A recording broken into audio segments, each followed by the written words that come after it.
I've got way too many tabs open. Anyway, what's up, perks? Should be running live, right? Should be rocking and rolling. Looks like the stream's coming up. So, yeah, now we're just kind of checking on stuff. That. All right. So, we'll give it a few minutes for people to show up. We'll see who we got. We got Mr. Run Guns in, Mr. Night Strike, Mr. Man Against the Masses, all some good old brothers. So, man, this is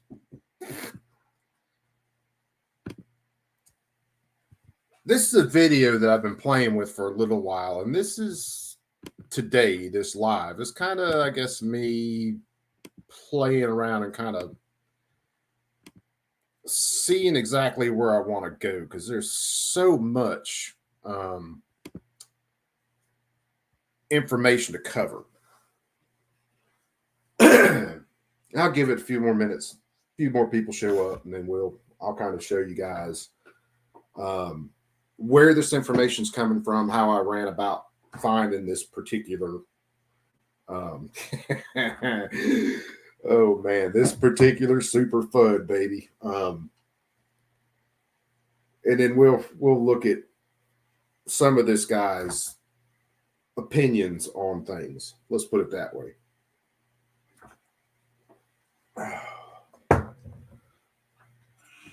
Let's see. I know I got something. I know I do. Let me make sure this is up. If my computer will wake up here. If I blew out anybody's eardrums right there, I apologize, but not really.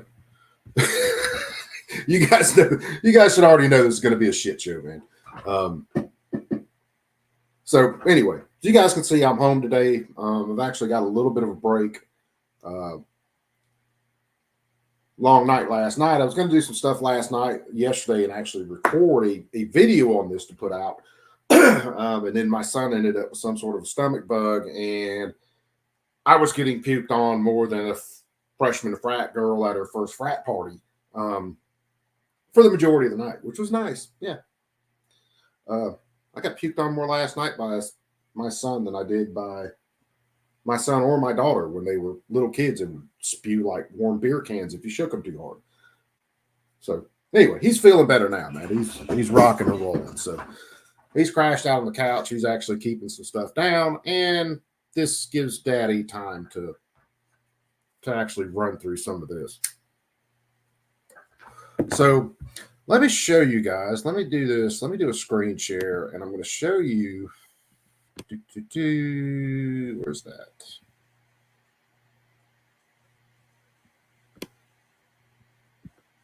Here it is.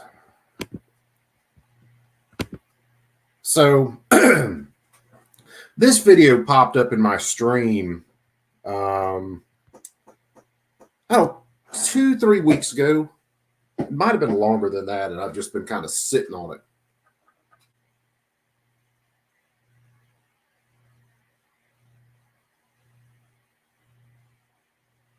Hell yeah, man against the masses. You got this day planned out right. Unless I'm the midget. Then you're way off the rails and you're probably going to hell. But no, anyway, this video right here is from Runkle of the Bailey. And if you guys aren't aware, or if you don't know who Runkle is, I put the link to this video in the description, and I put his channel in the description. Now, Runkle is a firearms, or a lawyer who deals with firearms law in Canada, but he's also pretty aware of the firearms law in the United States. As you can imagine, I'm sure he bounces those two off one another to actually get his cases in line sometimes. And there's a kind of a rabbit trail how I found out about Runkle. I found Runkle off of Nick Recato Law stream, the whole law tube stuff. And you guys should probably already know, with as much as we listen to oral arguments and look at court documents and stuff on this channel, that kind of stuff interests me. So now I'm sharing it with you guys. So Runkle got this video that he put together. Let me roll this back. And this was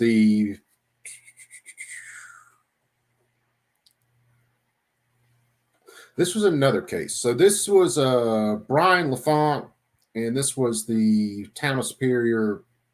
The plaintiffs in this were the town of Superior, city of Louisville. This was all the Illinois gun ban shit, basically. Or no, this was Colorado stuff. Sorry, I'm bouncing off another one.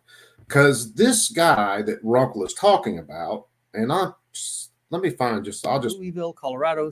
Point on something in his video, and I'll let something play for a second. So this is probably the weirdest thing you've ever stupid ads seen come out of a Christmas stocking. But there's a reason thousands of men across magazines are a common recommendation. Home defense and/or self-defense, including street and commercial robbery situations, are rarely, if ever, lengthy shootouts at long range with extensive exchanges of gunfire. Now, I just want you to note how many provisos he added here. All right. That kind of gives you a flavor. And because I don't want to play too much Runkle's video. I want people to go watch Runkle's video. It gives you a little bit of a flavor about this testimony. Now, this guy we're talking about, let me see. Let me share this tab. The guy that Runkle's talking about is this gentleman. Well, this gentleman was a government employee the majority of his time with the ATF.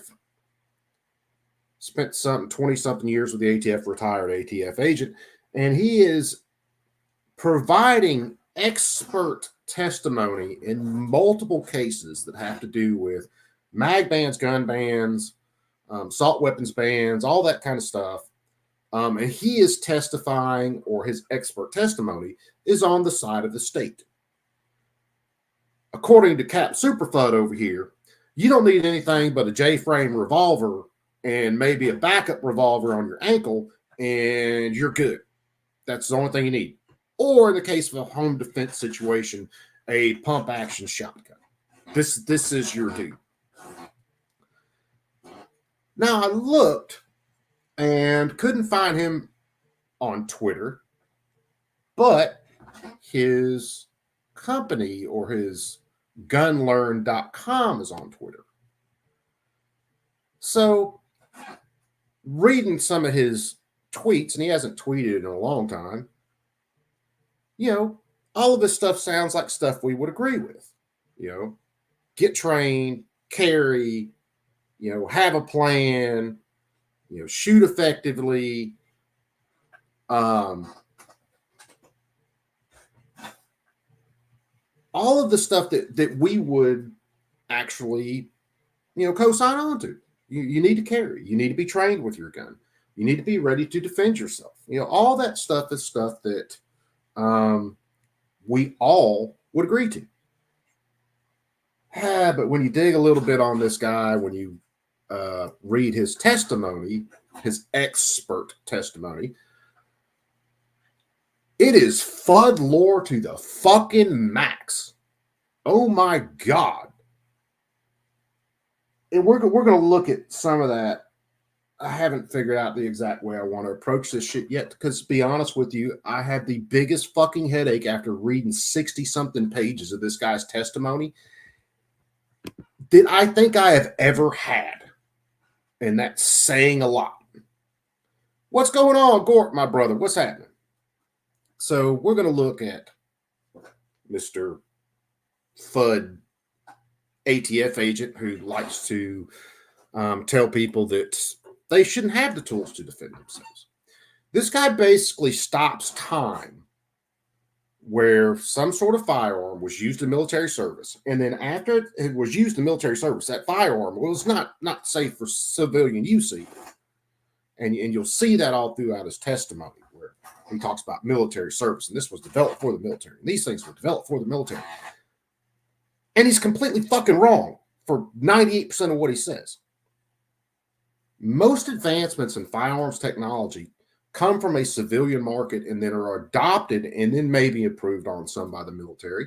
Or in the case of something like an AR-15 or M16, the M16 was patterned off the AR-10s, AR-180s. Those were all going to move to civilian markets till some general got a hard on for it and decided he wanted to move that firearm design into a assault rifle with a intermediate cartridge, select fire. Thought it was going to be the best thing since sliced bread. And then advancements after the M16 in a lot of cases actually came from civilian markets, flat top receivers, all kinds of stuff. The handrails and stuff that we use now. The way that we actually manipulate a gun in a lot of cases comes from the civilian side of the house. That's why you have professional shooters who go out and train even the most elite groups as far as military service. Real door kickers, you have civilians that have trained them to shoot because civilians are focused on the shooting aspect, and these groups are focused on tactics and all the other stuff that goes along with completing these missions. But this dude, again, it's all, man, if it's ever been used in military service, it's not useful for civilian service anymore. Don't need that kind of shit. Let's see. And this is kind of screwy thing that I'm looking at right now because I really can't see how I want to break these videos down. So I'm probably going to do a series of, anytime I feel like it, videos on this jackass. So, and hold on, let's give him credit. Hold on, where was this? This is the dude, back to him right here, James E. Yergulitis. And I think it's funny that the last part of his name is itis, which is in medical terms inflammation, because he's making my fucking head hurt. So let's get back. Where did I have that document? I got so many tabs open right now, it's not even funny. So hell, let's just pull, because I've got a couple of cases. This guy's testified in a couple of different cases for gun bans, for mag bans, and all that shit. So let's show this one real fast. I still got it. I never did play the intro. I might play it in a minute when I take a break or something. So this guy gets paid for his expert testimony. He gets paid $400 an hour for any kind of work he puts in. So if he turns his computer on to do something, he's getting paid $400 an hour, and he's getting paid $1,600 for travel and work day. And I know good and well this guy has testified in multiple cases for gun bans, all kinds of shit. So he's making some pretty good money going around and testifying that the government has the power to strip you of your property and to deny you ownership of things and to basically limit you to what you can use for self-defense. That's this dude's whole stick.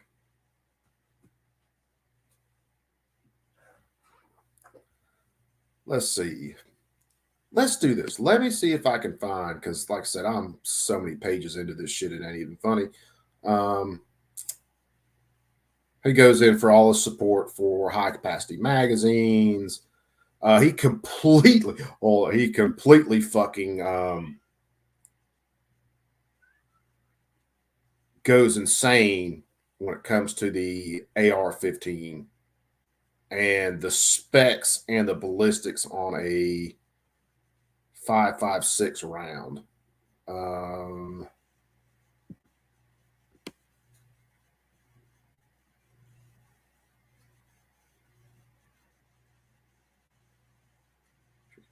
That was one part. He was talking about this other doctor.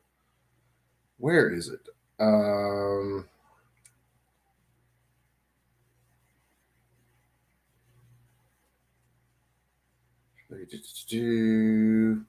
All right, this is talking about the 5.56 round that actually yaws. Well, I hate to break it to you, but it's only going to do that fired out of like a 20-inch barrel and at range. Other than that, the damn thing's a fucking needle. It's going to poke right through. It's just going to go right out the other side and create a very small wound cavity. He cited some stuff that was like from the original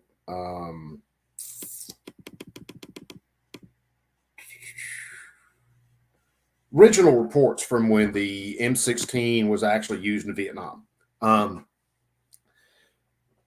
And to say that these reports were lying about the effects of a 5.56 round on human tissue would be understating this. I have to find exactly where it's at in here. But there was a report from the United States Army, one of the first times the M16 was used in combat. Soldier shot 3 times. First shot removed the enemy soldier's head. Second shot removed the enemy soldier's arm. And third shot just basically took their torso and blew it out into the field or some shit. I mean, it actually says that this round completely blew a soldier's head off. Any of us that have any experience with a 5.56 round know that that's complete and utter horseshit. Now, will it turn someone's head into a canoe? Yeah. Again, at range, with the right round, with the right length barrel, that round will yaw and tumble when it hits a liquid medium like, I don't know, human body, human flesh. Is it going to do that with most 16-inch ARs? Oh, hell no. The standard M855 ammunition, the standard ammo that was used in an M16, M16, A1, A2, M4s is anemic. That's why we have multiple reports from combat vets in recent times fighting unarmored soldiers, Taliban, ISIS, where they put several rounds through an enemy soldier just to watch that enemy soldier get up and walk the fuck off. It's also why the military is looking to upgrade to that, 6.8 cartridge that they want to start shooting now. Because they got tired of 5.56 being so goddamn weak. And it's been a complaint about that round since that round was initially fielded. I'd have to go back and look at the name of this general who pushed the M16 into service. Why he had such a hard-on for a 5.56 cartridge, which is kind of developed off the back of the .222 cartridge, I have no idea. Except for the fact that military doctrine at the time was basically, we don't need a full power cartridge for these soldiers to shoot because they can't control full power cartridges. And if we give them a hell of a lot of really, really small cartridges, they can put more lead in the air and basically suppress an enemy better. Because the military understood out of 100 rounds fired in a battle, you're going to be lucky for one to hit something. It's just a fact of combat. Cover, in a lot of cases in combat, is putting more metal in the air than your enemy does. That's the whole point of carrying an intermediate cartridge. Jason Ewing, what's up, my brother? So this guy's getting paid $400 an hour, $1,600 a day to testify to absolute horseshit. Let me pull back up.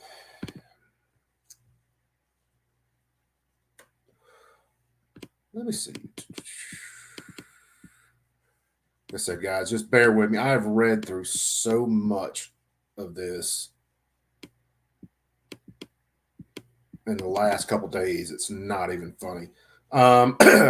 Here's one thing. Let me see. Let me zoom in a little bit on this.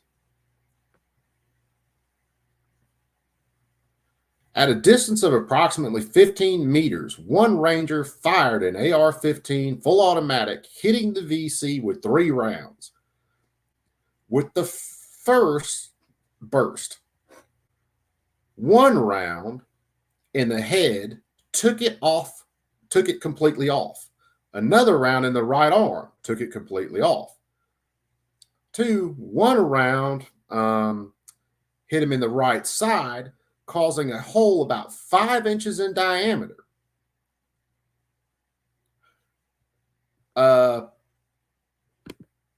Again, any of you guys in the chat that have experience with 5.56, and we'll stick to 5.56, regular issue 5.56, any of you guys that have experience with 5.56 knows good and well there's no fucking way a 5.56, even at 15 yards, 15 meters, whatever it is, did that to a human. A 50 cal Browning M2, yeah. A 5.56 round, no.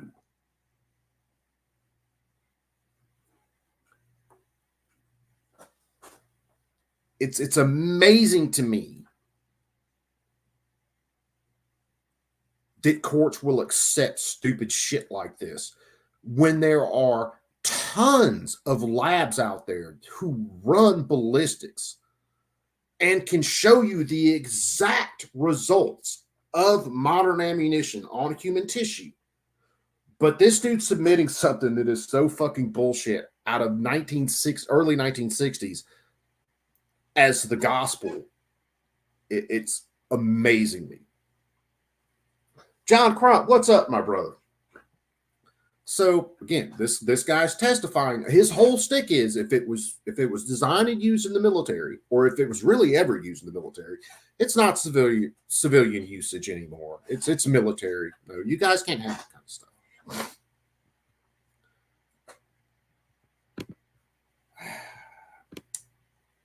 Let's see. Let me go down. I'm going to see where I can find. This is where he talks about shootings. He completely fucking glosses over tons of shit in there.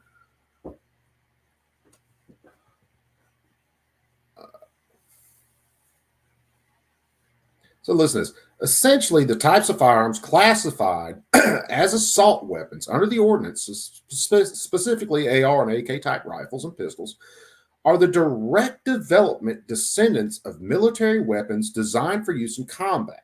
The civilian AR-15 style rifles, 223-5.56, retain the same performance characteristics in terms of muzzle velocity range as the military and M16 variants. Yes, they do. But you're kind of glossing over some shit right here. So the AK, yes, definitely designed military service all the way through. It's a comm block rifle. ARs were being developed for civilian markets, and then were taken into the military. Again, because some general had a hard-on for it, and they would have been much better off staying with the fucking FNFAL versus going to this horse shit gun that had to be refined for years in Vietnam. It was probably the cause of hundreds, if not thousands, of deaths in Vietnam of our soldiers because it was such a fucking piece of shit jam-o-matic. Oh, hold on. What I missed. It's up here.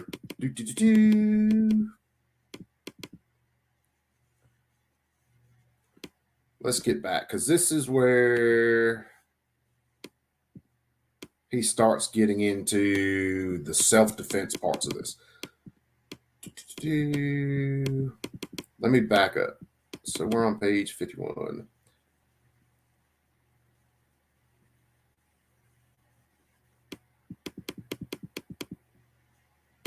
I gotta, man, there's so much in here to make your fucking head hurt. I don't even know where to go first.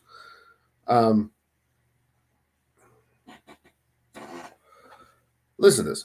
In reference to the American Rifle article mentioned previously, current U.S. Army issue 223 caliber ammunition is capable of penetrating 3/8-inch hardened steel at 350 yards.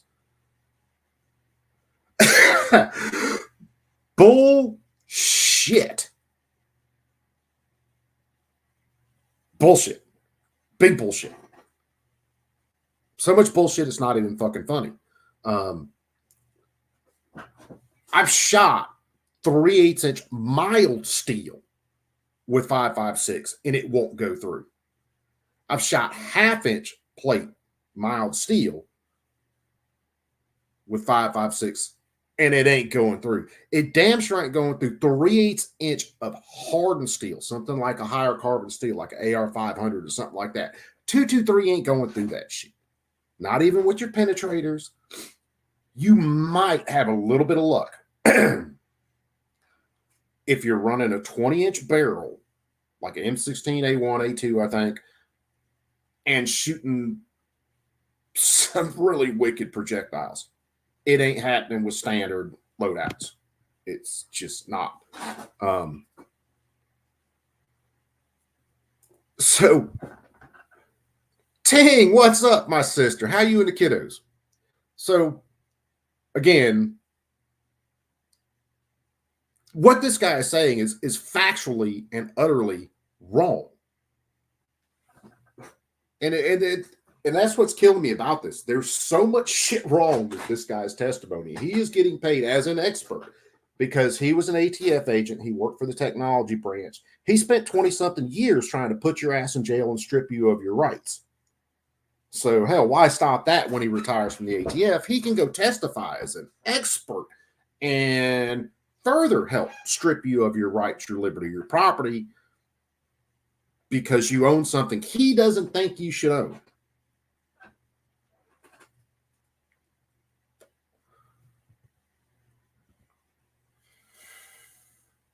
Man.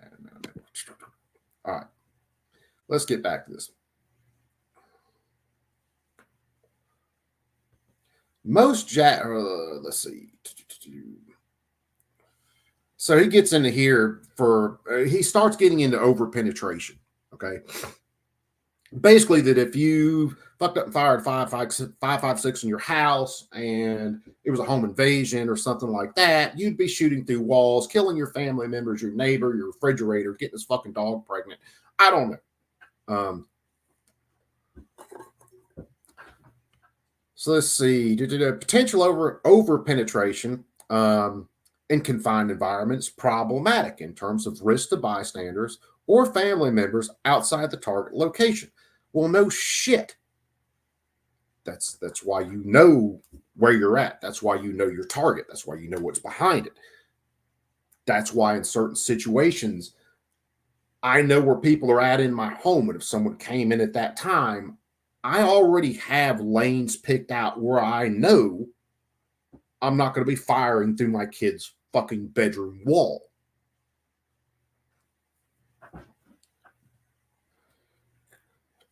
NATO issue 556, inmate 55, readily available for purchase by civilians. Yes, because it's basically a fucking blanking round. If you want to shoot some good ammunition, step up to like Black Hills, 77 grain, something with some actual ass behind it, with a projectile that will actually knock someone down versus your standard issue freaking NATO issue rounds. And just because I'm thinking about it right now, people don't understand that for a lot of part in combat, let me make this so people can kind of see. For the most part in combat, you're not allowed to use projectiles that mushroom or deform. You're not allowed to use stuff that causes undue damage to the human body. I know that sounds funny in combat. You know, when we look at Geneva Conventions and things like that, that's the reason you don't see militaries out there, for the most part, shooting hollow points and things like that. So the one upside to a 5.56 round is out of a, don't quote me, it's at least a 20-inch barrel at distance. How they got around, having something that could mushroom is they figured out the ballistics on that round, and they figured out pushing a certain velocity to a certain distance. When that round hit liquid medium, it would tumble. Are most of the ARs on the market today going to cause that kind of wound? No, they're not. If they did, the last possum I shot on my front porch would have blown half my fucking house apart. Instead, that 5.56 round did not even exit that possum's head. And for those of you who don't know, possums are about the size of a cat. This was about the size of a kind of a medium cat. I will say this. If you have a 10.5-inch AR like I do, and you open that up on a partially enclosed front porch, your ears are going to ring for a long time. But that was just me that night. What can I say? Let's get back to FUDD Boy right here. And again, if you want to check out a good video on this, go to Runkle of the Bailey. His links and everything's in the description. They weigh the weight of 50 boxes. Yeah, Crump, that's it, man. So heavy, like 9, 10, 50 boxes of what? 50 boxes of what? It's a fucking 5 to 8 pound rifle, depending on the configuration, less than 5 pounds.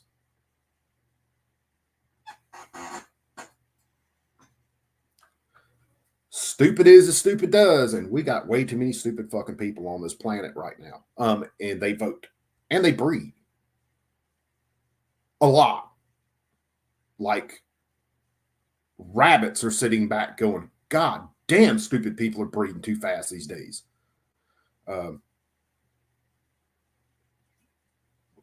Anyway, let's see.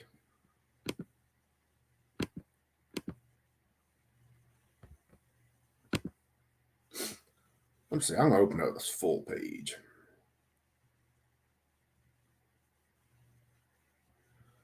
Hey, bro, man, yeah. If you're talking to me, John, yeah. I'm down for the cause. So let's get back. So now that I've finally stabilized on some schedule shit and trying to get where I can get back to streaming. This ammunition was designed to penetrate up to 3 millimeters of soft, non-hardened steel. 3 millimeters is 3 dimes. That's sheet metal. Yes, 5.56 will go through sheet metal. Nicely, as a matter of fact. This capability is certainly unnecessary for self-defense and poses substantial risk to individuals in adjoining rooms, neighboring apartments, or other attached dwellings. Yes. And we'll see down in here what he does recommend for home defense. Like that wouldn't go through fucking sheetrock or 2x4 studs. Let's get to this. Okay. During a stressful situation, such as a home invasion or a break-in, there may be multiple steps required for the operator to bring the weapon from a safe condition to a firing condition. Manipulation of a charging handle, safety switch, inserting a magazine to be difficult to accomplish under stress, particularly if the operator has not adequately trained or practiced with the firearm. Yes, I guess if I handed an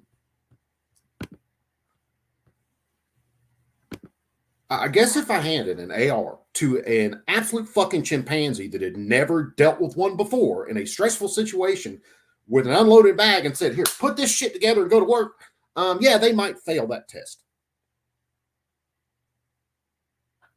Might. However, those of us who are actually responsible gun owners and do have these for self-defense know the condition our gun's in already. We probably have one positioned in a place where it is safe and to where we can get to it quickly. And all we got to do is take our thumb and go, and it's ready to rock and roll. Or in the case of an AK, front finger up, put that down there. And then we're ready to run. The most you might have to do is charge and handle or charge and handle. That's about it. Acting like these guns are something that a civilian shouldn't have or can't operate without some extra level of training is fucking moronic. Absolutely moronic.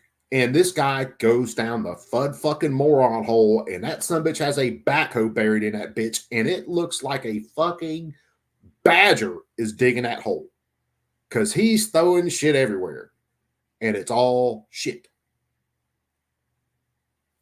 Now, I think the whole reason I decided to do this video on this asshole was because, one, Runkle is a very professional man, and he won't put the inflection on shit that I do.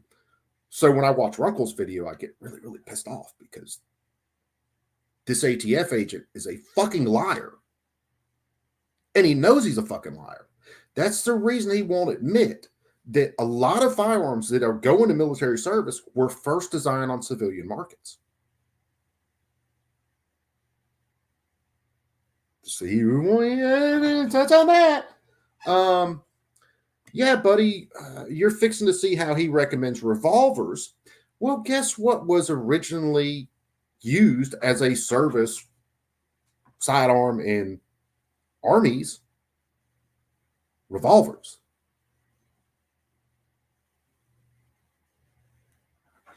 A lot of the times they were developed in civilian markets and then brought into the military, like most military firearms, especially in the US. Now, you can make the argument in some cases, like the AK-47 and some other rifles that were used by the Russian military, even the German military, that yes, those were designed for military service as a package.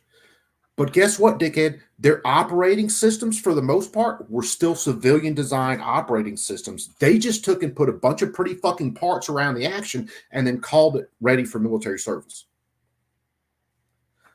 So this dude, in his ATF career, 26 years, however long it was, he can roll all those up and eat the biggest bag of dicks that he can possibly find. He can eat them with a fox. He can eat them wearing socks. He can eat them on a plane. He can eat them on a train. He can eat every goddamn one of them. Because there ain't shit in his testimony that actually is really 100% factual. He frames everything around, oh, this was military at one time, so civilians shouldn't own it. First of all, I hate to break it to you, buddy. Civilians should be able to own every single fucking thing the government owns. That's how you end up with a society that doesn't get run the fuck over because their government has a disparity on force. I'm wondering how many people like Matt Hoover this guy has testified against, or how many people like the naval officer or the Navy guy, he wasn't an officer, he was a pettyman or petty officer, where the ATF basically goes in, sets the dude up, fixes all the shit, makes it worse, and then charges the guy with having things that he doesn't have. I'm wondering how many times this guy's been part of shit like that in his 20-something years as an ATF agent. So yes, my disdain for this piece of shit is, well, it's a lot. It could probably fill in the size of the hole this son of a bitch is digging. And yeah, I'm a little spicy because reading this guy's testimony is absolutely maddening. So let's get back to King FUDD here, because it sounds like a joke. An ATF agent, a FUDD, and an expert witness walk into a courtroom. Only this guy is the biggest fucking joke that is working to strip your liberties and your rights away from you.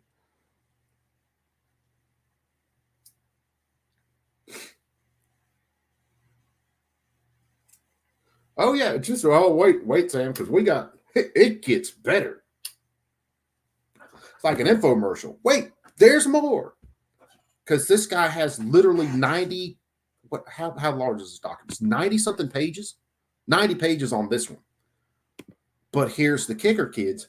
This guy's expert testimony has been used in multiple cases, not just this one. So let's get back. Let's see. This is where it goes through, these guns are just too complicated to use.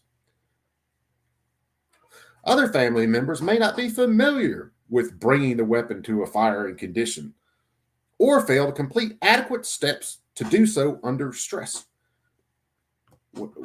What is something that we push all the time with responsible firearms ownership? It starts with a T. It's not tranny. It's not transition. Transition sometimes, rifle to pistol, pistol to rifle. Training. That's what it is. Unloaded, an AR platform rifle weighs approximately 6.5 to 7 pounds. Yeah, it's decent kind of medium range. God damn it, I keep hitting.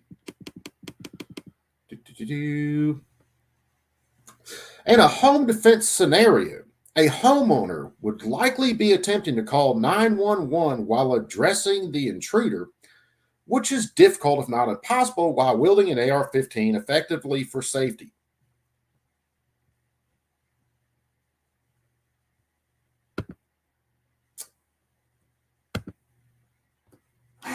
Yes, he just said that. It would be difficult or impossible to call 911 and handle an AR-15. Now, someone's breaking into my home. I sling my rifle. I hit 911 on my phone, leave that bitch on speed dial, and I'm dialed in and I'm ready to go. Talking to 911 the whole time with my rifle strapped to me with both hands on that bitch, and I'm getting ready to ride.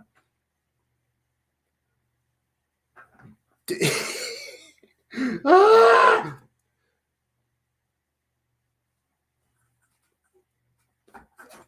Him and fucking what's his name that was going to be the IR or the ATF director that got shot down, who said people needed to keep their guns behind their tuna in their pantries.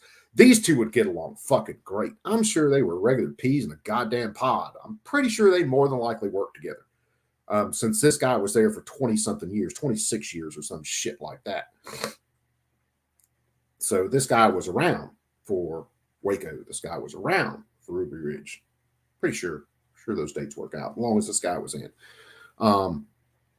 He was definitely around for ATF gun walking and a bunch of other shit. Depending on when he retired, I'd have to look exactly at those dates.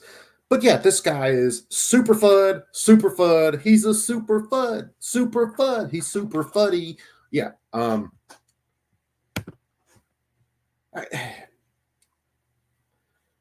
Let's see, where was that? Safely. Additionally, it would hamper, if not prevent, leading a vulnerable adult away from a danger or guiding or carrying a small child.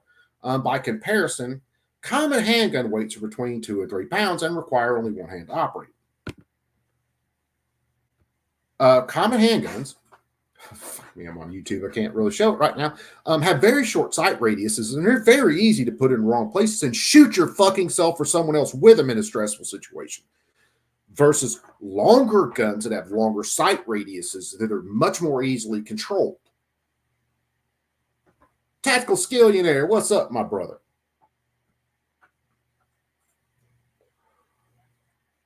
Look, handling an AR with one hand for purposes of moving someone else around, well, that's why you have these things called slings. And yes, I have practiced stuff like that before, where I sling my rifle, one-handed manipulation, so I can manipulate other things or move other things around while I'm still keeping my rifle up and in a fight. It's not complicated, kids. A little bit of training, and most people can do it and do it effectively.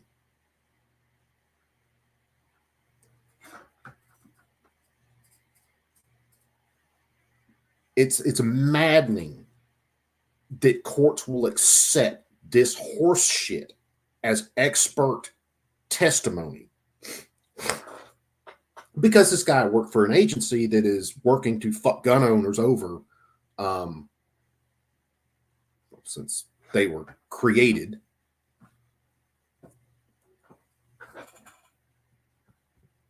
Let me throw this back up. Let's move down a little bit.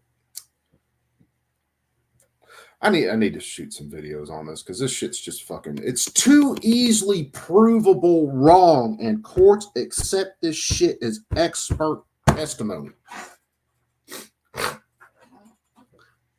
While employed as a special agent in the ATF, the agency transitioned to an AR-type rifle in the early 2000s. Each agent was required to attend and successfully complete a 1-week, 40-hour transition training class in order to familiarize themselves and qualify with the firearm.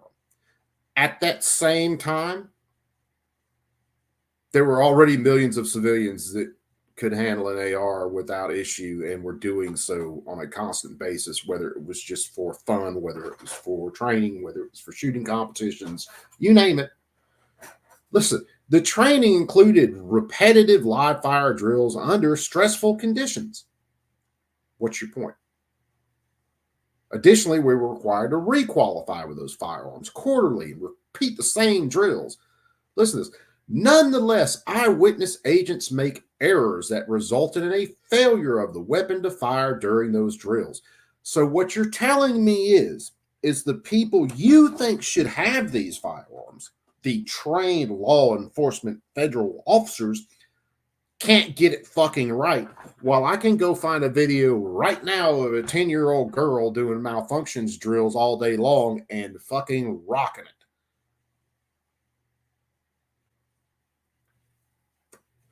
It's worth noting here that the M4 carbines issued to the ATF field officials were select fire rifles, i.e. machine guns capable of fully automatic fire, that were converted to semi-automatic fire only.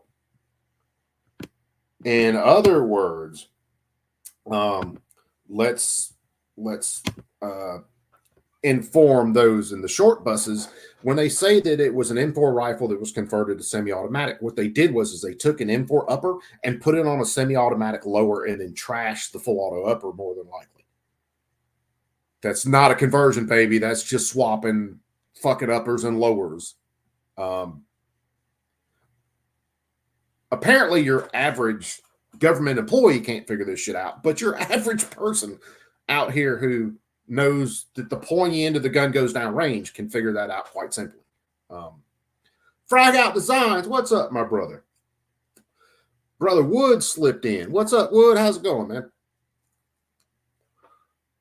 So, all right, let's roll back to this guy's testimony. Like I said, I'm rambling through this shit right now, trying to get kind of boiled or distilled down how I want to approach this in a series of videos, but it's also so frustrating reading through this stuff that I have to vent, and I have an audience. Oh yeah, might as well share the pain a little bit. We're famous for that around here. All right. So after he gets through talking about the ARs and shit like that, then he gets in here to assault pistols, which for those of us who have them are regular old pistols. Due to their weight and length, many assault pistols prohibited by the ordinances require two hands to effectively aim and shoot. Certainly the same can be said for a rifle in a home defense situation. An individual may be required to use one hand to call 911 while attempting to operate a two-handed firearm. Hey Siri, call. No, don't do it, Siri. That's why I didn't say the number. So yeah, that was effectively with no hands, and I could have had both hands on a gun and been doing other shit. I am not of the opinion that an abundance of ammunition is a substitute for weapons familiarization and shot placement. Repeated practice and shooting with your chosen firearm will make you a more effective deterrent than the capability to fire more rounds should deadly force be required. Oh God, I need someone to like sing Super FUDD and do it in like a really produced thing, and that way I can just hit a button and play Super FUDD every time this guy fucking writes a sentence.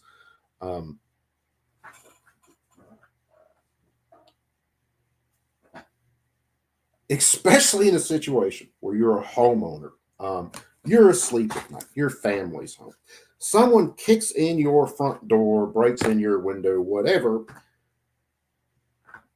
When you get to your firearm, there's going to be multiple factors involved. Sleep, your awareness level at the time, the stress that's poking through, adrenaline, all that shit. You are likely to miss with shots that you would not otherwise miss, even in another type of stressful environment. So why would I limit myself to a number of rounds? This guy is a big fan of 10 rounds. Why would I limit myself to that when I know good and damn well the person breaking into my home to rape, rob, murder, do whatever, they don't give a damn about your gun laws. And they are more than likely coming with whatever they have. And they might bring friends. It's not always going to be a one-on-one fight. And I might have to engage multiple targets. I might have a malfunction where I have to drop a mag, clear a jam, stick another mag in, and get back to work. Why would I limit myself on the number of mags or the number of rounds in my mag? I want that fight to be as unfair as humanly possible if someone is a threat to me and my family. Matter of fact, I want that fight so unbalanced that the dickhead breaking into my house has lost that fight the minute they even thought about doing it.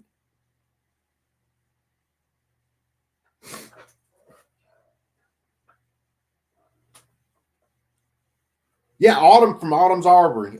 Sam, she'd be another one. She's a good one. There's a couple other kids out there. Same way. Young kids, they've been trained with firearms, they know firearms, and they can manipulate them better than most law enforcement.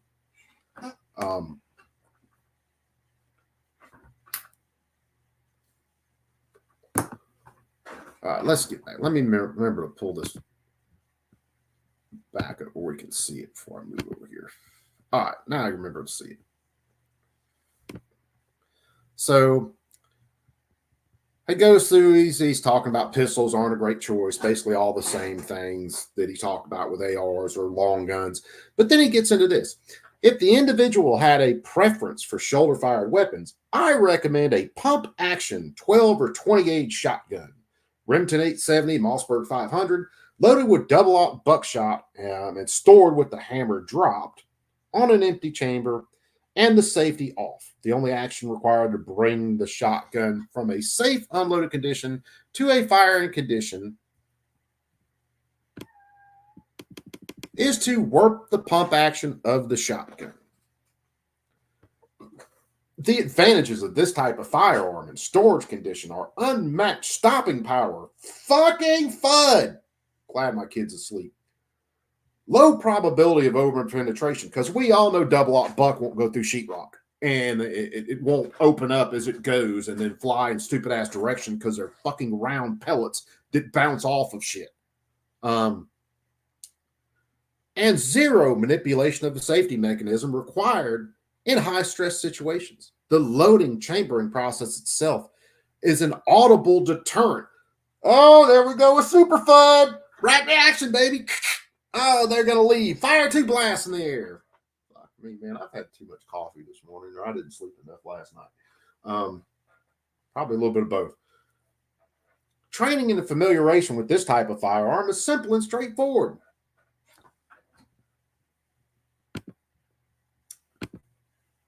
Simple and straightforward. So is the training on an AK or an AR. Magazine, charging handle, safety or safety, pointy, shooty. It's not all that hard. Let me explain this to Super FUDD. That is why child soldiers in other countries have AKs instead of pump action shotguns. You want to know what happens in stressful situations with pump actions? A lot of the times, people will tend to short stroke it and basically gun the action up, and then it's a fucking club until they clear it. That whole rack the action. Oh, God. Come on, Super FUDD. There's been plenty of people who thought they were going to rack an action, and by the time they got here, they were already fucking shot.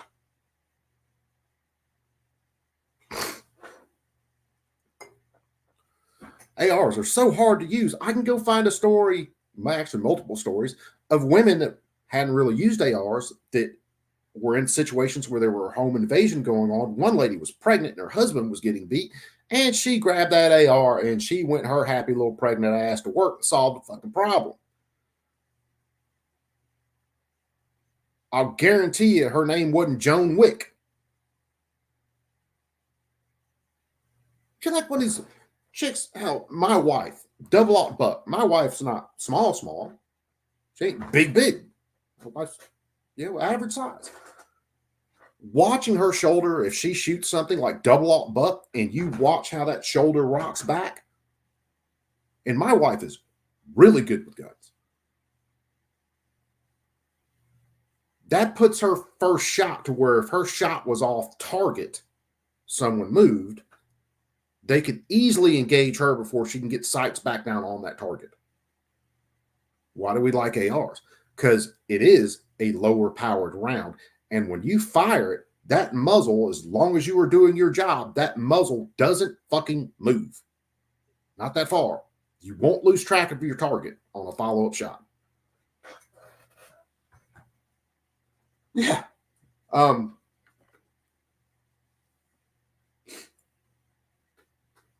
Again, everything this guy's saying was like you took a retarded, brains knocked out, IQ lower than their shoe size individual, and then handed them a disassembled gun basically and said, hey, someone's going to kill you in 2 seconds and you got to get that put together and get to work. By the way, call 911 before you get started. It's not the way these things work.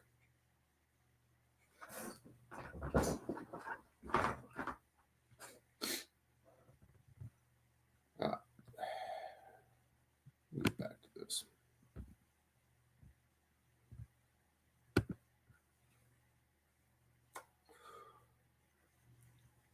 All right. Yeah, here we go with some more FUD, baby. For a handgun, my first inclination is to recommend an 8-shot revolver in 38 plus P 357 Magnum.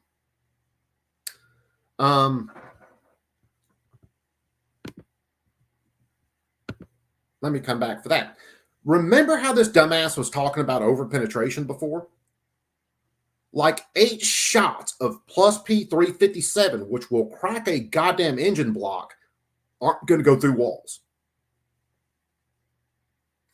Not to mention the fact the revolvers he's talking about, again, what do we deal with? We deal with a hell of a lot of recoil and muzzle rise, which makes follow-up shots even harder.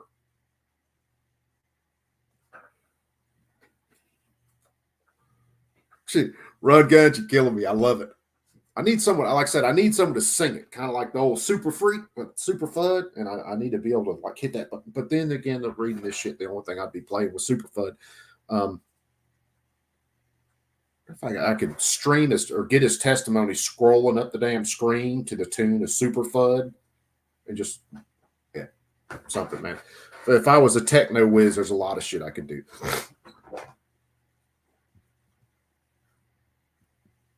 All right, let's get back to this one.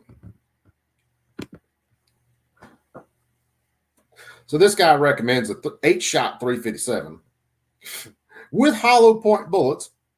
Yeah, those aren't going through sheetrock. As with my rationale for recommending a pump-action shotgun, there are no complicated safety mechanisms to manipulate in high-stress situations, and the probability of overpenetration is low.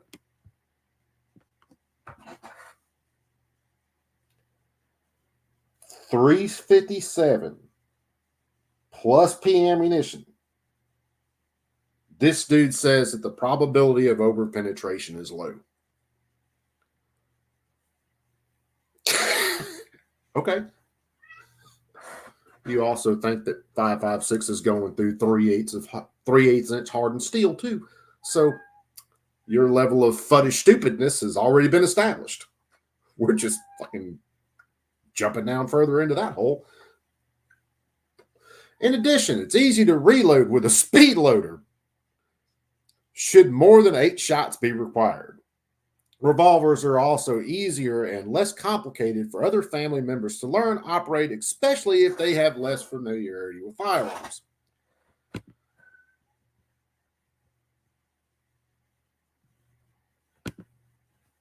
I'm glad this isn't a drinking game, and every time FUD lore was mentioned, you like had to take a drink or a shot, because all of us would have had alcohol poisoning already. It's probably why I'm sticking to coffee. If you think reloading a revolver, even with a speed loader, is some very simple thing in a stressful situation, You are a fucking idiot. For those of you who don't realize reloading a revolver, you actually have to manipulate whatever mechanisms you need to manipulate to drop the cylinder out of the frame. Then you have to tilt that revolver at an angle where when you push the plunger, if it has one, you can drop those rounds out. Then you have to tilt that gun forward, find your speed loader, and then index it properly, drop it in place, remove the speed loader off of the round, slam the gun shut again, and then get back up. Unless you are Jerry Michalik, which that dude is fucking not human. He was raised in a lab. I will go to my fucking grave with that. And his daughter was just she's like an offshoot of him. She was just grown in a test tube. Unless you're his caliber of revolver shooter, semi-automatic handguns are absolutely easier. Even if my semi-automatic handgun drops and something happens and it malfunctions, if a semi-automatic handgun malfunctions, your standard tap racks and everything, which I need to get better at, I need to practice, will clear that gun and get it back up and running faster than if you have a malfunction with a revolver, and revolvers do malfunction. This FUDD lore, oh, that revolver, I'm sorry, baby. Those things mess up like any other machine when you have moving parts. And especially if you have someone who is not trained with one and they're slamming a cylinder home every time they're trying to do something.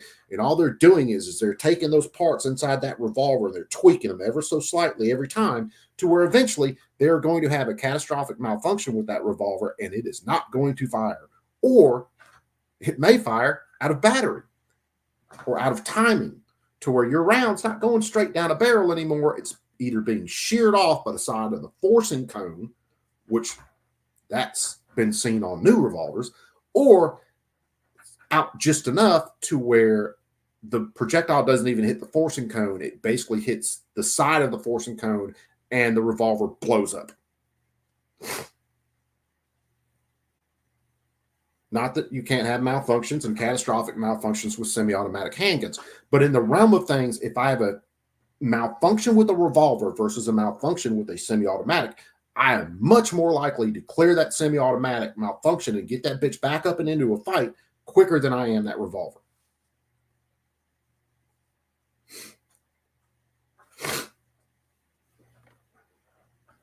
Oh God, man against the masses. Don't tell me. If he said that, I missed it. Or I might not have, and I'm having one of those things where my brain just refuses to acknowledge the stupidity of things. And the way I equate that is if you take a dollar bill and you squish it up, roll it, throw it in dirt and everything else, and then try to put it in a Coke machine, the Coke machine keeps kicking that dollar back out. Won't let you spend it. Nope. Even though it's $1, no, can't spend it. That's what my brain does with certain stupid things, like some of the shit that this guy's talking about.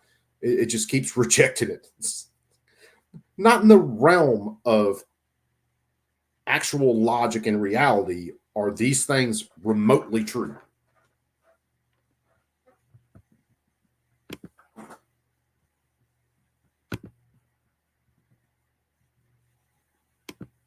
All right, let's get back to this. And I still have no idea how long I'm going to go with this. I'm just basically ranting. In addition, it's easy to reload with a speed loader, yada, yada. In terms of a carry handgun, I value concealability over ammunition capacity. The advantage of a concealed carry is protection without broadcasting the fact. Yes, that's why most of us carrying semi-automatic handguns, you will never know that we're carrying semi-automatic handguns. In a street robbery scenario, I believe the best course of action is to quickly extricate yourself from the kill zone and not engage in a protracted gunfight. Well, no shit, Sherlock.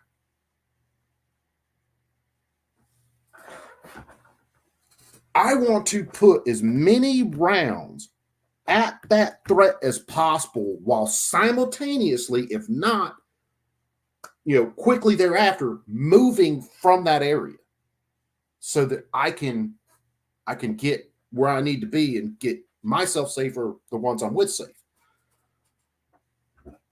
But I still want to put as much lead in that vicinity as possible to stop that threat. When I was employed as a special agent, and this guy is fucking special, with the ATF, our primary duty weapons were SIG P229 pistols, FUDD boy, and 40 Smith & Wesson. Yep, and they took that away from you guys because you couldn't fucking handle it. We were also given a choice of a 6-hour P239 and 40 Smith, or a 5-shot Smith & Wesson Model 640 and 357 Magnum as a backup. You want to know why you had a backup, dickhead? It's because you guys couldn't shoot the first fucking gun right. And they figured, hell, if we just give them another gun, maybe they'll get lucky. When off duty, I carried a Smith & Wesson Model 640 and a speed loader extensively, as opposed to the 229. I found it easy to conceal and am of the opinion that 10 rounds was an adequate amount of ammunition to enable me or my wife or my child to extricate myself. I like how he doesn't say ourselves from that situation. Me, my wife, me, a kid, to extricate myself. Well, fuck them. I'm just leaving them. They can fucking have it. I'm extricating myself, damn it. They on their own. That's probably because you only carry 10 rounds. From a street or retail location robbery, should I encounter one? This guy needs an editor. Because damn, that does sound like, yeah, I carry enough ammunition to get me out of this fucking jam. But them damn wives and kids, well, I hope they brought their shit to the fight because I'm gone.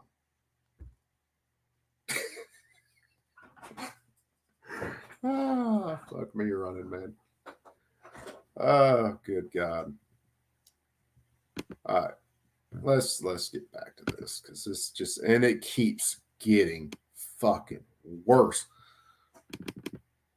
All right, Smith & Wesson Model 36, 640 variant, carried with a speed loader or small, low-profile semi-automatic pistol, 6-hour 239 or Ruger LCP,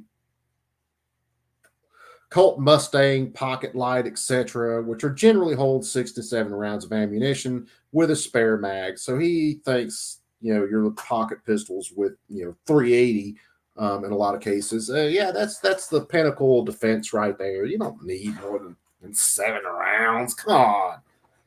It's not like we've had the, Brown and high power around for fucking century. Especially the types of firearms classified as assault weapons under the ordinances, specifically AR, AK style rifles and pistols, are developmental descendants of military weapons designed for use in combat. The civilian AR-15 style rifle, we read that earlier, basically retains all the ballistics and everything of that M16 or M4, which I will argue with to a point because your average 16-inch barrel AR shooting 5.56 does not have the velocity and will not make a round tumble like your 20-inch M16. That was part of the sale on that gun. It's also why we had to move to different ammunition when we went to shorter barrels and M4 variants.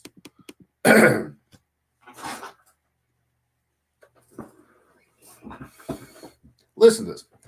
So, according to the U.S. Army manual, because we know the U.S. Army is fucking, we know they're experts. Rifle marksmanship. M16A1, M16A2, A3s, M16A4s, M4 carbines. The maximum range of these rifles is 2,650 to 3,000 meters. They are not designed for personal home defense short range. Yeah. Oh, you see what he's doing right here? He's equating the maximum distance that round would go if you fired it at elevation. In other words, it's going to hit the ground by 3,000 meters. a 22 long rifle, to give some perspective here, this will fire, depending on elevation of the barrel, over a mile. Is it going to be effective on a target at a mile? Oh, fuck no. I could probably shoot a frozen pea out of a damn McDonald's straw, if you can find one that's fucking not paper, at you at close range and do more damage than that thing at a mile.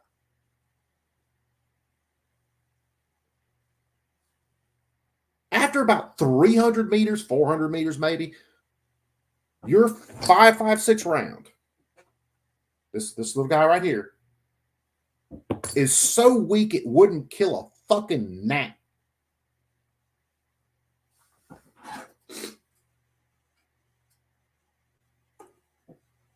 Oh, trust me, I'm not hating on the LCP. Neither the gangbangers, because if like prior videos that I did when I first started my channel, gangbangers love Ruger LCPs, baby. 380, oh yeah, bodyguard, oh yeah, man, they love the shit out of their things. Yeah, Night Strike. The original, the motor scooter that drove everything, the 30-06. Just for perspective here, I think that's a 40 grain 22. That's a 55 grain 5.56 M8 5. Oh, fuck, I don't know. It's a fucking ball round. Or, hey, 180 grains worth of kiss my ass from a really long distance, and God, I hope you're wearing better than fucking 4A plates.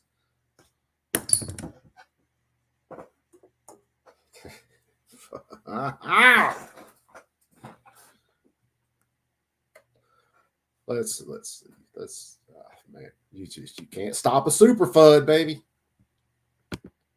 This guy would be on a pole in the middle of a Mom's Demand rally, dancing for donations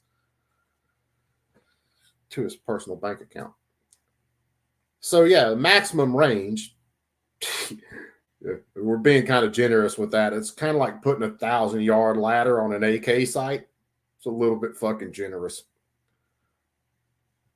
They were not designed, nor are they suitable for personal or home defense in short range or close quarters situations. Tell that to any operations group that has cleared houses with 223 or with 5.56 in shorter barrel configurations. They are extremely useful. And whether I'm clearing a house because I'm coming into the house to go get something or someone, or whether I'm clearing the house because I'm trying to get evil people out of my house, it's the same fucking actions.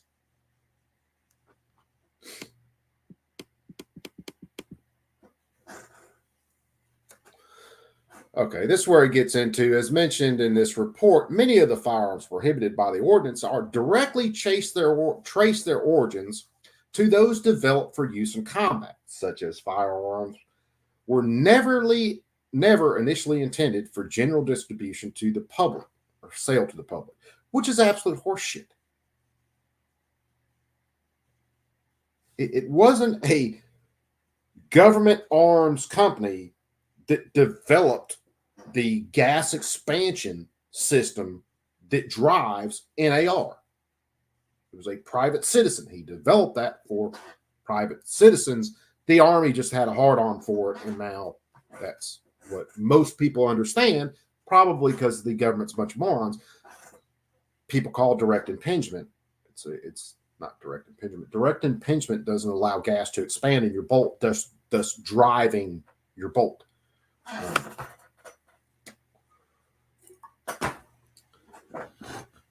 Okay, so then he goes into mass shootings. Notice he doesn't mention that all of these were gun-free zones. He doesn't mention the deadliest school shooting in history, which was done with handguns. He doesn't mention any other really deadly shooting committed with handguns. He's really stuck on the assault weapons and high-capacity magazines. And Highland Park, he used an AR, but I'm pretty sure he had 10-round capacity magazines. Rifle caliber assault weapons. That's a whole nother fucking issue there. And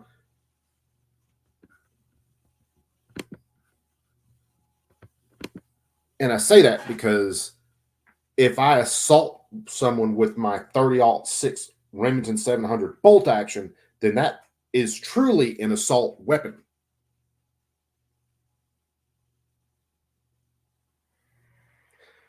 If I assault somebody with my old 22 long rifle, Sears and Roebuck 22 in there, that becomes a rifle assault weapon.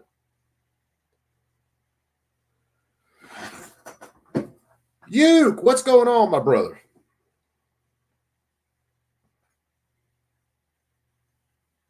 Yeah, he also doesn't mention that nice, right? Shh. No, don't say shit like that. The leftists are the tolerant ones. They don't go out and hurt people. Let's see. So, and that's where it gets in. They pose a significant risk to law enforcement officers.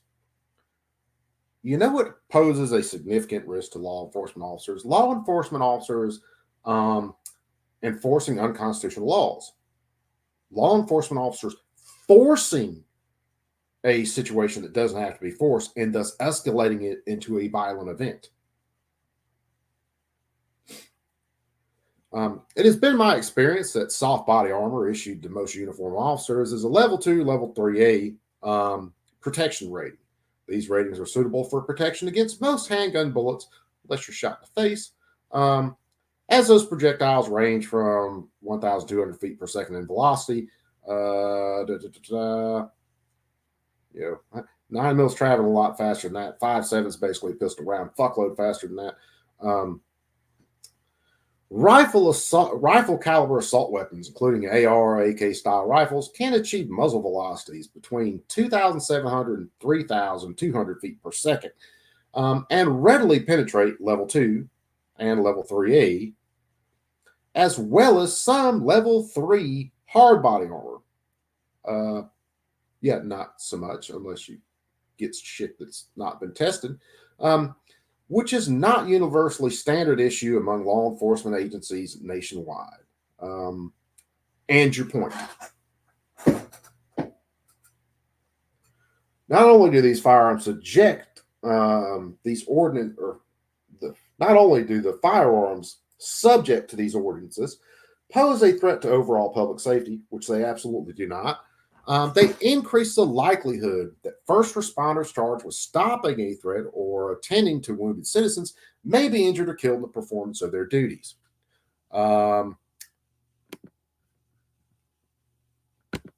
First, no, because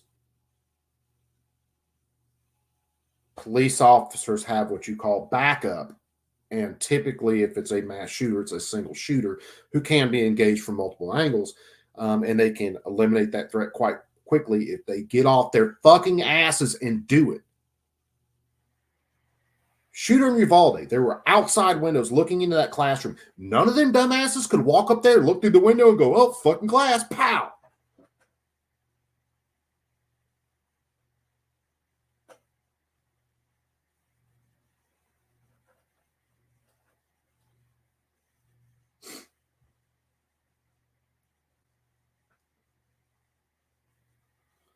Oh yeah, dude. And this dude is, like I said earlier, he's all about basically military service with these weapons, and civilians shouldn't be able to do anything the military uses. No, that's military use.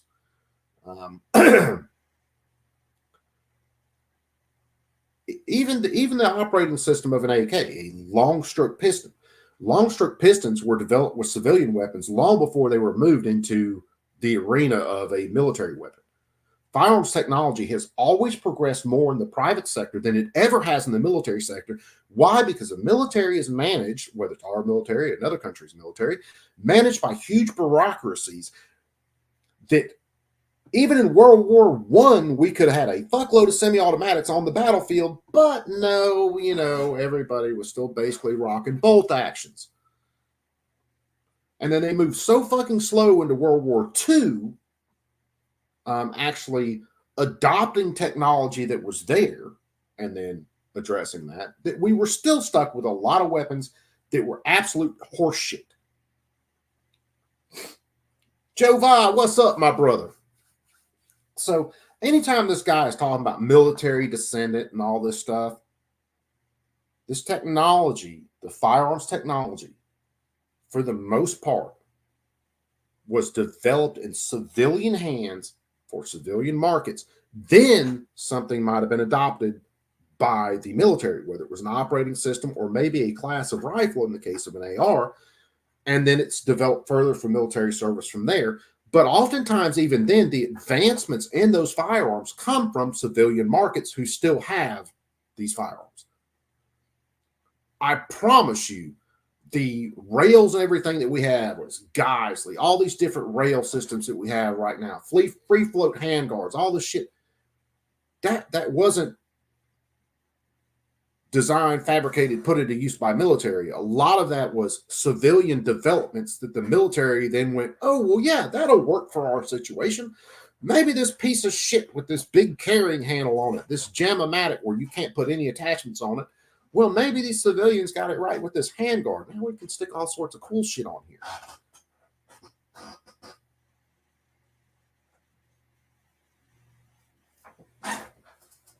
Civilian markets drive advancements in firearms technology, the operation of firearms, their manual of operation, how they are manipulated as far as firing. That's all civilian. Warsaw, what's up, brother?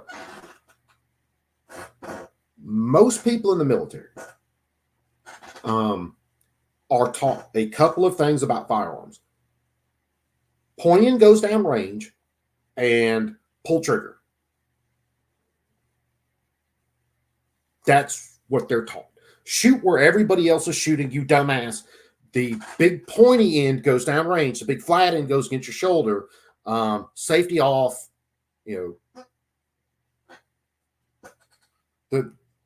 The most part, from what we see right now, we see a lot of guys coming out of the military doing civilian training right now, like Warpoke that I did a couple classes with. The evolution of a lot of the shooting techniques and manipulation that they are teaching came from civilian shooters addressing shortfalls that the military found in their tactics or their operations. And that has always pretty much been driven that way. Now, are there, guys in the military, fucking door kickers who came up with things and really pressed that envelope? Yeah, there are. But still, in a lot of cases, military is very slow to change. And a lot of times what they do change is the shit that fucking works, and then they go to something that's absolutely goddamn useless.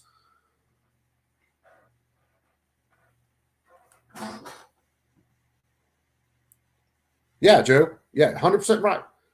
You look at, and you can go find interview after interview after interview of tier 1 teams, your fucking SEAL Team 6 guys, gold team, the fucking standard for their types of operations. You can go find them talking about how they were trained by civilian shooters. Yes, they understood tactics of moving into rooms and covering exits and entries and stuff like that. But the speed of engagement and the accuracy of engagement was actually improved by competition shooters. And they worked that into those skills for these higher operators and for actual military door kickers. Firearms technology has been the same way.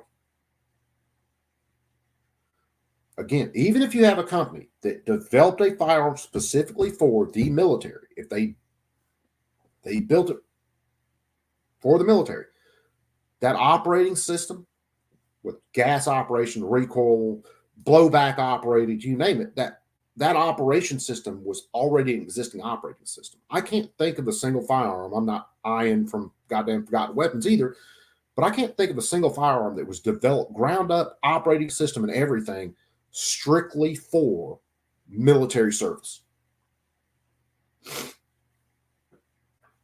Yep. That's 100% right, Joe. A lot of the advancements you see don't come from the government. The government is a bunch of fucking slack-jawed morons that move at the speed of goddamn tree sap for the most part. When it comes to doing good things, actually, when it comes to fucking shit up, they can move at light speed. I mean, they're yeah, Captain Picard ain't got shit on that. Engage, they're already there. Look at our ATF. Look at these dumbasses we have running our government right now. Our courts, when it comes to fixing constitutional issues, are mind-numbingly slow. And that's what people going to prison, losing their lives, losing their livelihoods, losing their families because of unconstitutional laws that our government refuses to change. They just want to add more shit in. Our courts refuse to stand up for, because you have judges that sit on the courts that can read the Constitution and then go do whatever they want, and nothing negative happens to them. They're not removed from the bench. They are not, censors as far as pay. They're still getting the same pay, same vacation, same days, you name it. All they got to do is my interpretation. Your interpretation's fucking retarded.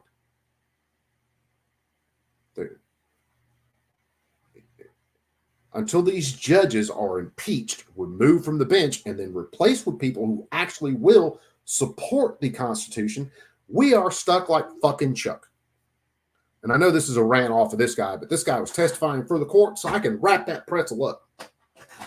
Because you have a courts that this guy is testifying in with his expert testimony, that these courts are taking verbatim and then basing their decisions off their own opinions, but then using this guy's shit to support their personal opinions, whether or not something is constitutional or not. And they will bankrupt your ass using your own tax dollars and throw you in prison using your own tax dollars.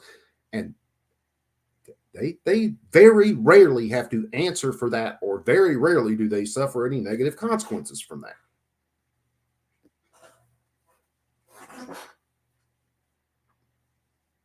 So let me get back and read some more of this. Then we might just shoot the shit for a little bit. Well, let me bring this page back up.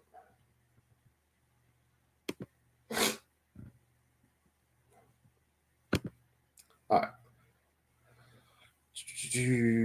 So I went through the feet for a second. So again, getting back to this.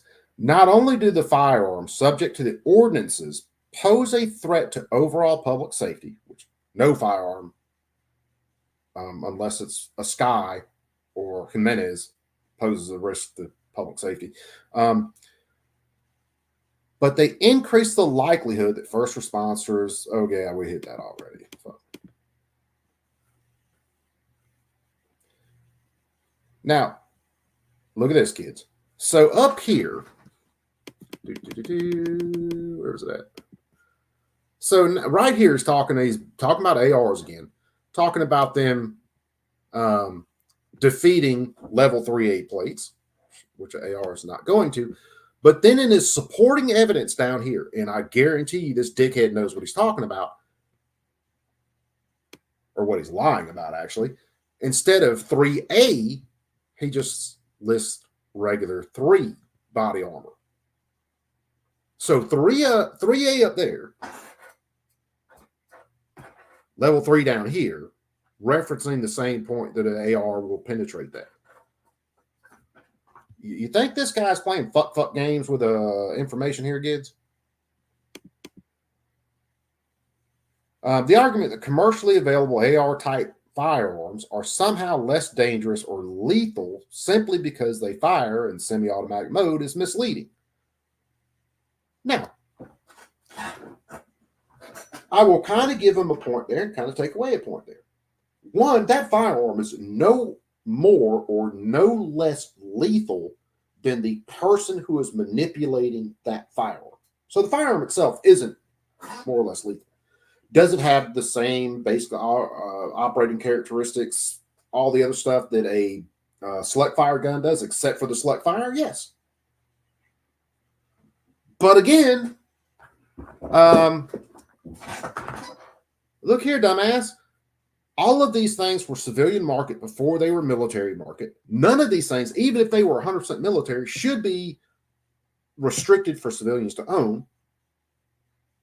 I don't give a damn. It's not the way our rights were supposed to work. With even minimal training, an operator can fire 40, 50 shots per minute in a semi-automatic mode. Well, yeah, as fast as you can pull the trigger, that gun is going to run. That's why basing your definitions of machine gun off rate of fire are absolutely fucking ignorant. According to the U.S. Army Manual reference and paragraph, most effective use of M16 at range beyond 25 yards is rapid semi-automatic fire. Yes. Yeah, there's no lie about that. As a matter of fact, I've never heard an experienced person in combat talk about how they kept their gun on full auto all the time. I've heard many interviews with operators who have spent 7 and 10 tours in Iraq and Afghanistan that will tell you they couldn't remember a time where they put their gun on full auto. Yeah. Which kind of proves our point that owning full auto ain't a big fucking deal. It's not going to make that gun any more or less lethal. Well, it might make it less lethal because a lot of these shooters, wannabe mass shooters, can't fucking shoot in the first place. So if you let them blow their load right there in the first second and a half, a lot of them can't reload that fast. And even if they do reload, they're just going to blow up another wad in another area. And if you had things where people were able to defend themselves, they would be a really fucking easy target. But hey, this dude is all about you being stuck with revolvers and 10-round magazines. Why in the hell would I limit myself to a 10-round mag when I have 30-round mags available? I want this fight in my favor. If that Joker's got a 30-round mag and I have a 10-round mag, well, guess fucking what? That's another check mark in his favor. And he's already got some really big check marks because more than likely he didn't call to make the appointment to come fucking shoot me. It's his timing, his placement, and my having to react. Why in hell am I going to cut one nut off? Or cut both balls off, for that matter, when we fit to get into a fucking fight? Why? Because someone else misused it? Because someone else took innocent lives with it? Here's a clue, government. You sons of bitches have taken more innocent lives than any active shooter in the United fucking States, and you assholes are still a thing.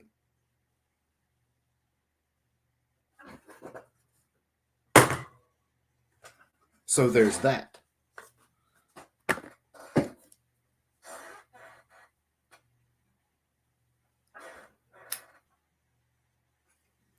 Yeah, your standard ball 5.56 ain't going through level 3A plates. They damn sure ain't going through steel plates like I've got in a couple vests. It ain't happening. This dude in the top of this talks about how a 5.56 round can go through 3/8-inch hardened steel.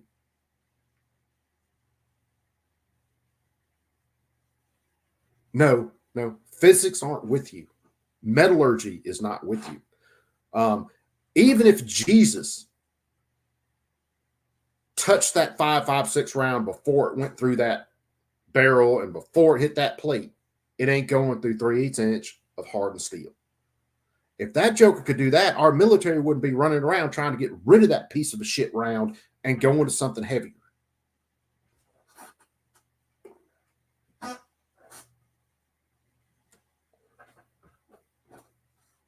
Yeah. 221, 222. I can't remember what the trade name was on the 222. There were all sorts of basically .2 whatever rounds around that time that were being stacked up, moved around, and all kinds of shit, and developed.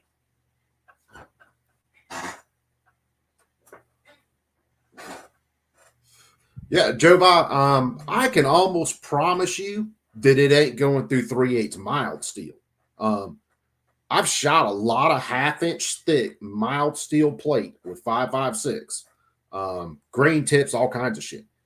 It ain't punching. Will it go through 1/4 inch? Yeah, like butter. 3/16, it's stretching.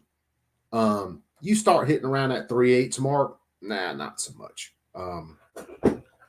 Again, now depending on barrel length and velocity and projectile design, there's a bunch of stuff. Even with your military NATO issue rounds out of a 16-inch barrel, it ain't doing it. It just 5.56 is kind of like my dad. It doesn't have ass at all.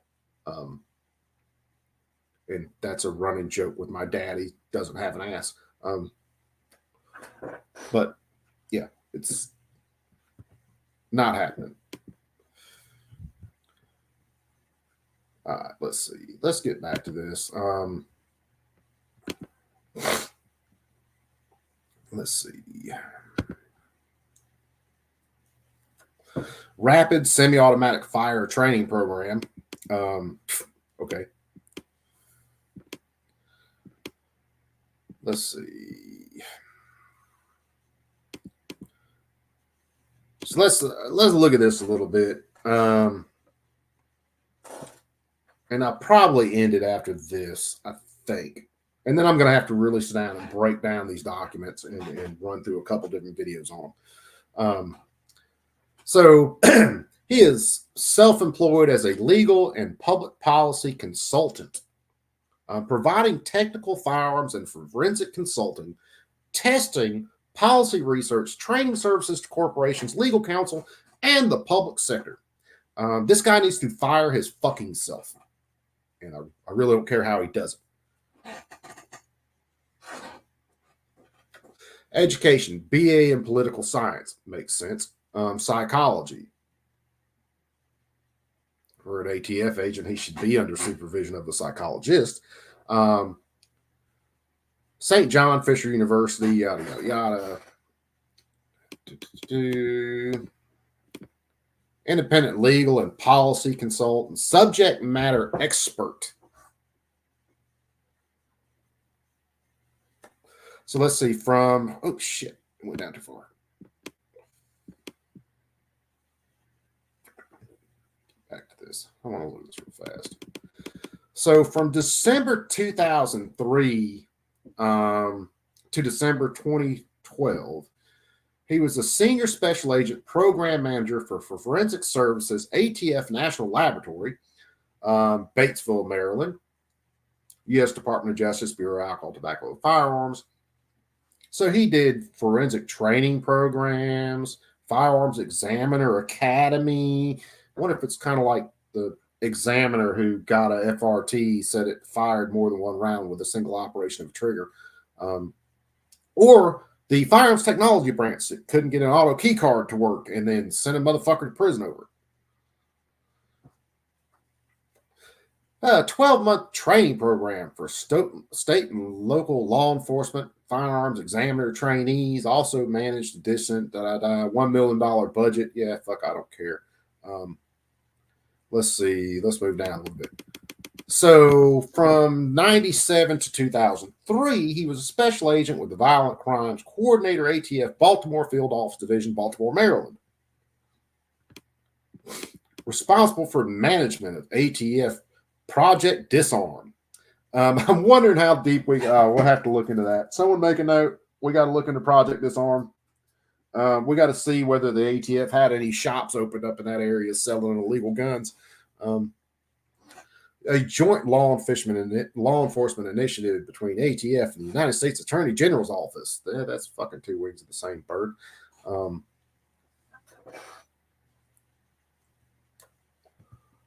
Let's see. Included reviewing over 400 state and local firearms-related arrests annually for subsequent referral to federal prosecution, basically. Managed a caseload of 75 to 100 criminal cases annually. How many of those cases that he managed back then were some poor bastard who didn't have any idea about firearms law, who, hacked a barrel off because it was damaged, or built a gun that had a shorter barrel than it should have had, or I don't know, had a weapons malfunction that this guy could repeat and then said that that person made a machine gun and testified to that.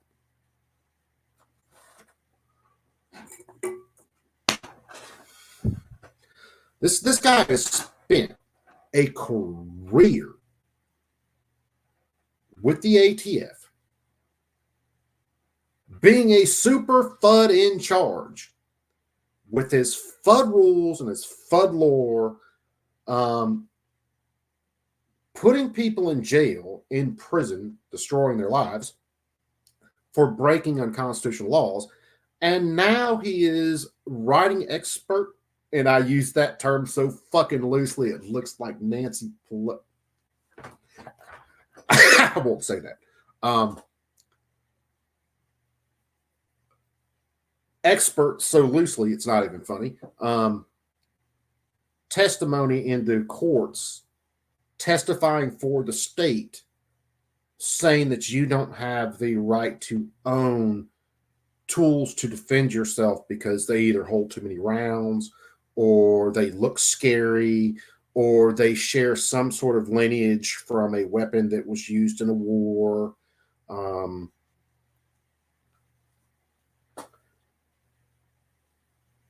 You look at this dude's. Let's look at this. I'll pull up something else. Where's it at? It's around here somewhere.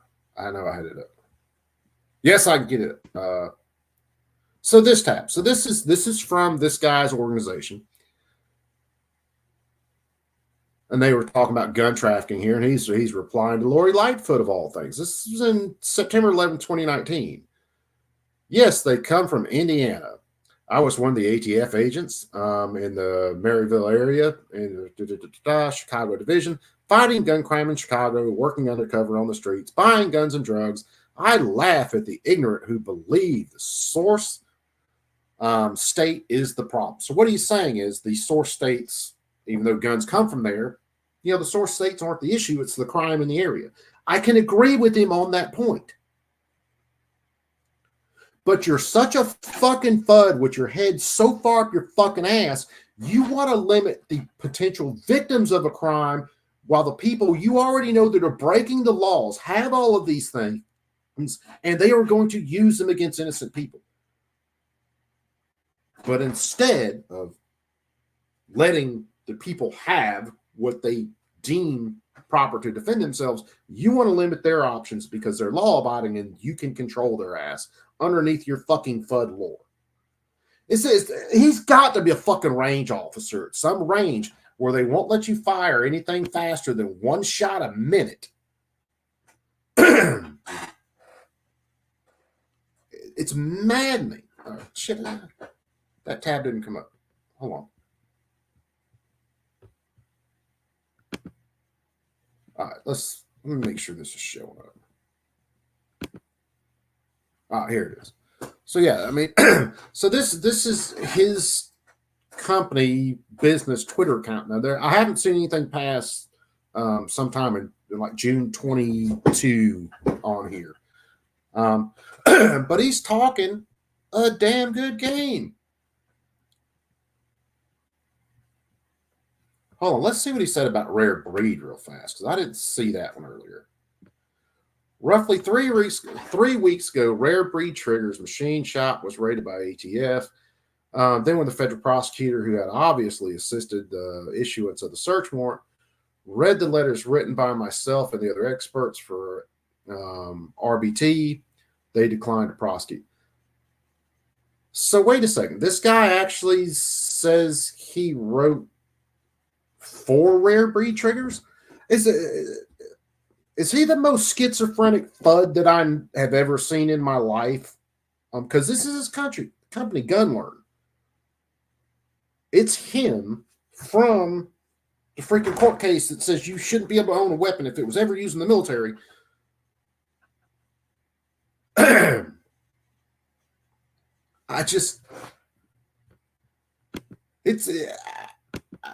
He's like fucking, I don't know. But to me, his Twitter account carries a fuckload less weight than his expert testimony in courts.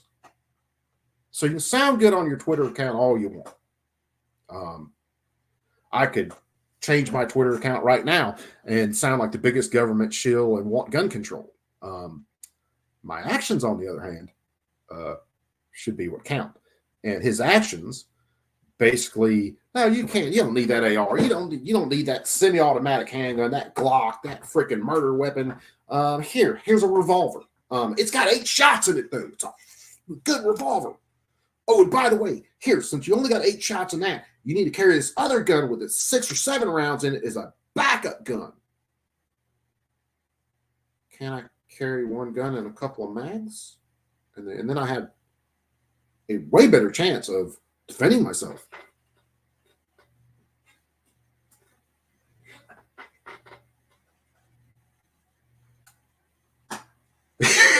No, Night Strike. That is Hank Johnson. This dude, in case you didn't catch his name earlier, again, let me make sure this tab is sharing. It's this dude. So this is Mr. James E. Yergolitis. Yergolitis? I don't know. Fucking the last part of his name is itis, and itis is a fucking inflammation, and that's what this cocksucker is giving me right now, which is inflammation. Should be giving it to everybody right now. So, I am going to end this one here. I'm going to check on kiddo, make sure he's still rocking on the couch and sleeping and feeling better. And try to muddle my way through putting something together. Kind of breaking this guy's testimony down into different parts. And doing some shorter stuff with it that's a little bit more absorbable versus sitting here for a couple hours and listening to me fucking rant. But it's amazing to me. If you guys want, like I said, again, a better review of what this guy's testimony is in one case, and he has testified in a few cases for gun bans and mag bans, down in the description, Runkle of the Bailey, check him out, because he really is very succinct on the way he handles these things. He doesn't quite go off on the tirades that I do. And I'm gonna try to shoot some, like I said, some more kind of coherent videos over some of this stuff. I've definitely got to get some more videos done. So anyway, I am going to end it here. If you guys want,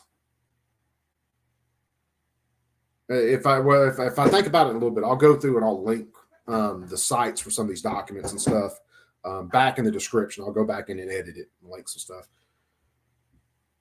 Oh, I know, Night Strike. It was great watching you. We got to get on the stream together and do some rants together. Me, you, hell, a bunch of other guys. Matter of fact, oh shit, man. I know there's some oral arguments and some other stuff we got to get to one day. So maybe we'll do some kind of rant streams on that shit. But anyway, I'm going to let you guys go, though. Hopefully I will see you before Christmas, New Year's, all that shit, guys. Definitely see you in some chats. Hopefully see you on some streams. You guys all have a Merry Christmas. Take it easy. Enjoy your family. I want to say don't take things too seriously, but man, it's really hard not to do in a lot of cases because this stuff is so serious. It does carry such weight for all of us. So, but you guys have a Merry Christmas, man. Next year kicks off a new year. We'll have to see how that goes. And you'll probably hear more about that. But anyway, love you guys. All you guys are cool as shit. Keep your heads up. Remember, perps, keep that thing on you at all times. And realize your government's a bunch of lying sacks that all want you dead or enslaved. Love you guys, man. All of you guys be cool. And I'm out. Go check on my boy.